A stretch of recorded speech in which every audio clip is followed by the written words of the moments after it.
Hey children, welcome back to the second session of this chapter, motion. So today we are going to learn about the topics are rectilinear motion, circular motion, distance and displacement, speed and velocity. Let us start the topic rectilinear motion. The word linear means straight. And the word motion means change in position with respect to a frame of reference. So, a body moving in a straight line with respect to a frame of reference is said to be in linear motion. We can say simply motion along a straight line. Example, a car moving on a straight road. So, you can understand what is called rectilinear motion. So, it is said to be motion along a straight line. Points to remember regarding linear motion. In linear motion, the object must move in a straight line. The motion of the object along the straight line may not be uniform.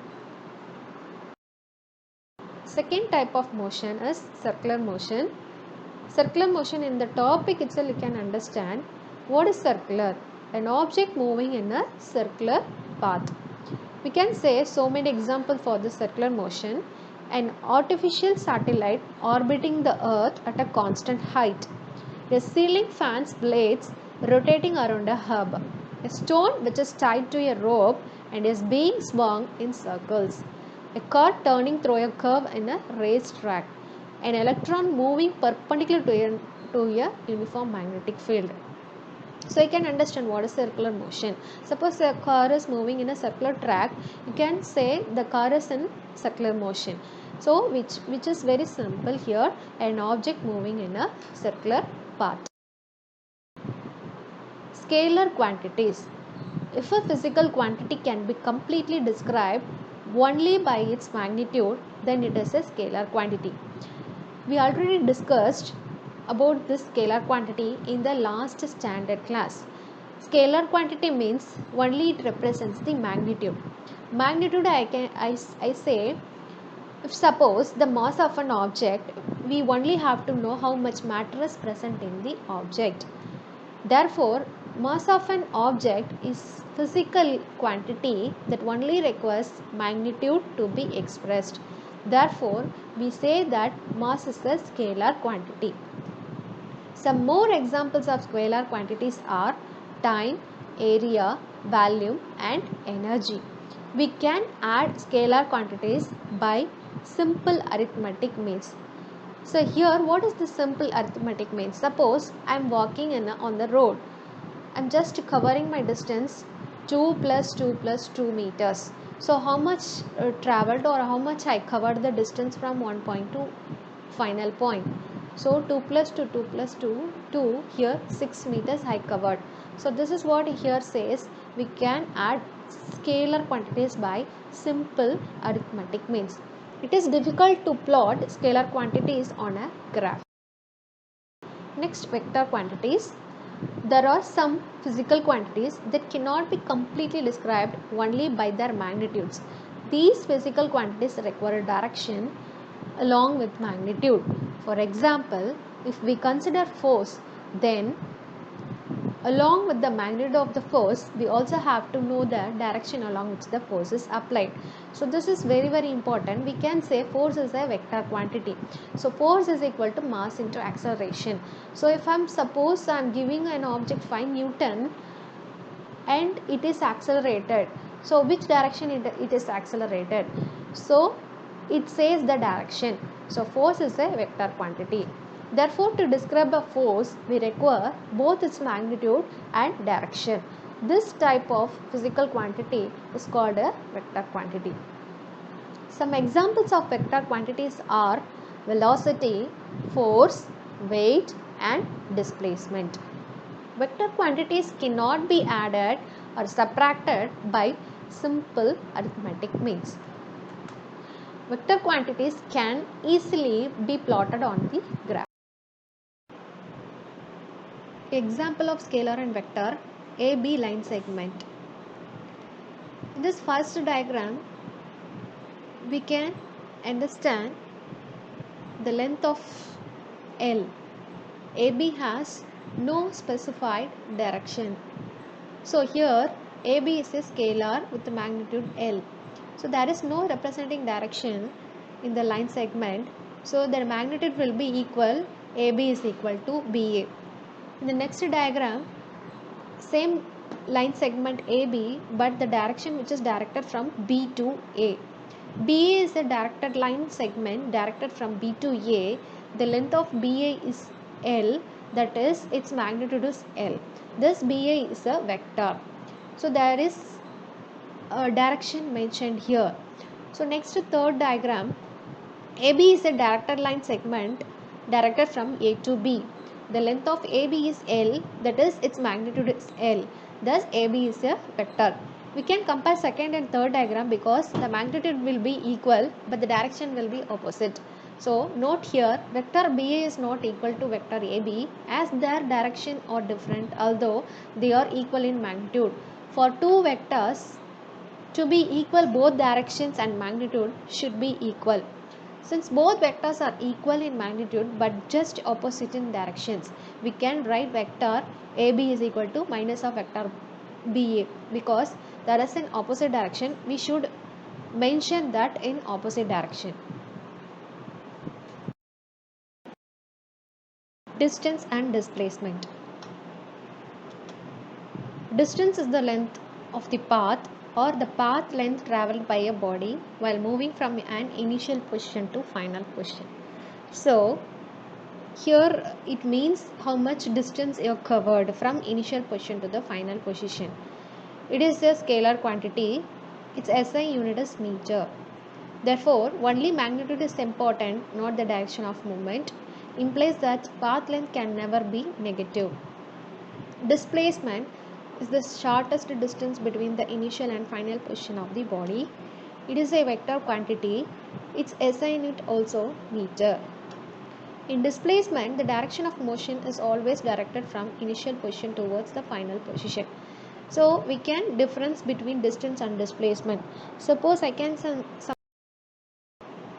example of distance and displacement.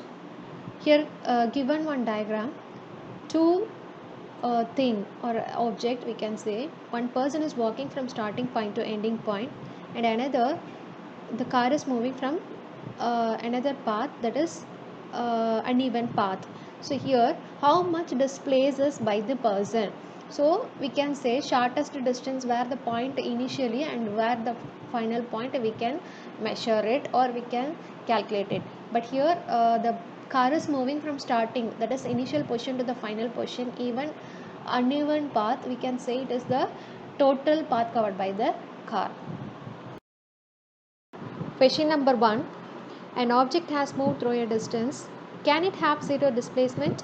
If yes, support your answer with an example. Yes, zero displacement is possible if an object has moved through a distance. Suppose the ball starts moving from a point A and it returns back at point A. Then the distance will be equal to 20 meters while this displacement will be 0. We can see in this line segment the distance from an object which is covered from A to B, again B to A. So how much distance that object covered? 10 plus 10, which is 20 meters. And the displacement, it starts initial position, again it returns back to its initial position. So what is the initial position of that point? A is 0. So the displacement is 0 and the distance is 20 meters. Question number 2. Find the distance and displacement from the given figure. So here boy is cycling from point A to B and B to C. So what is the question given here? Find the distance and displacement from the given figure. So here a boy is actually traveling from point A to B and B to C. So the question is to find the distance. So what is called distance? Total path travelled or total distance covered. So here the boy is traveling from point A to B, again B to C. What is the total distance of A to B? Which is 4 meter, and B to C, which is 3 meter. So what is the total distance covered by the boy? Which is 4 plus 3, that is 7 meter. So we have to find the displacement also. So what is the called displacement? Displacement is the shortest distance between initial position to the final position. So where is the initial position of the boy? A. So where is the final position of this boy? C. So what is this displacement from initial to the final position? So this is the shortest distance between initial to the final. So how much meter given? 5 meter. So that boy displaces 5 meter from initial to the final position.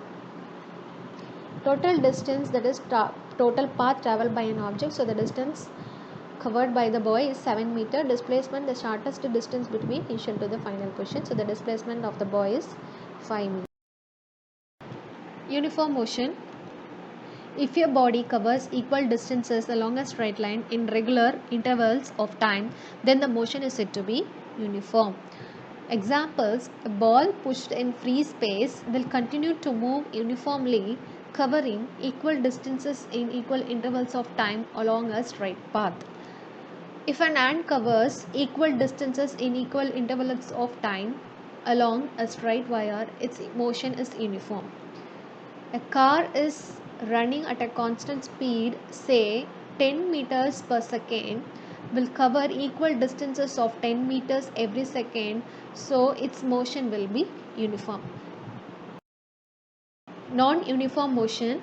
If a body covers unequal distances in regular intervals of time, then the motion is said to be non-uniform. Means, suppose a ball is throwing from one point to another, so the path will be taken as a parabola. What it says that if equal intervals of time, but that ball direction which is changing. So here there is no uniform motion by the ball. So the ball takes a curved path when thrown. Its direction of motion changes with time. Also, it covers unequal distances in regular intervals of time. So its motion is non-uniform. The ant is moving on a circular wire. It is traveling equal distances in equal intervals of time, but its direction of motion is not constant. So its motion is uniform. Speed. The distance traveled by the body in unit time. Speed is equal to distance by time. If a body travels a distance s in time t, then its speed v is equal to s by t. The SI unit of speed is meter per second or meter second inverse 1. Since speed has only magnitude, it is a scalar quantity. Example, a car which covers 20 km in hour. So what is the speed of this car? 20 km per hour, which is equal to 20 km per hour. So this is what the speed, it says how much the speed covered by the car. It only says the magnitude. What is the average speed? It is the ratio of the total distance travelled to the total time taken. Average speed is equal to total distance by total time taken. Suppose a car travels 85 km from point A to B, then 45 km from point B to C, then the total time was 1.3 hours. What was the average speed of the car? So you know very well what is average speed. Total distance is equal to distance covered by total time. So we can take the point from A to B is 85 km and plus B to C it is 45 km. That is 130 km total distance. What is the total time here? 1.3 hours. So what is the average speed of the car? 100 km per hour. The quantity which specifies both the direction of motion and speed is velocity. Velocity of a body is the displacement of the body per unit time. Velocity is equal to distance by time taken. Since velocity has both magnitude and direction, it is the average velocity. It is the ratio of the total displacement to the total time taken. Average velocity is equal to total displacement by total time taken. Average velocity is also the mean of initial velocity and final velocity. So here we need to add initial plus final velocity of the car or object. So average velocity is equal to initial velocity plus final velocity by 2, or we should represent initial velocity as u and final velocity as v by 2. Speed and velocity have the same units, that is meter per second or meter. Question number 4. A person walks 4 meters east in 1 second, then walks 3 meters north in 1 second. Determine average velocity. Average velocity is equal to displacement by time elapsed. That is, a person walking from the point and he walks towards the east direction. Again, he takes the direction towards north. So, what is his initial position? Here, east to north. So, what is the displacement of that person? That is initial to the final point, that is 5 meter. So, here 5 meters per second, 2 seconds is equal to 2.5 meter per second. I hope you everybody can understand what is average velocity and average speed, and also speed and velocity.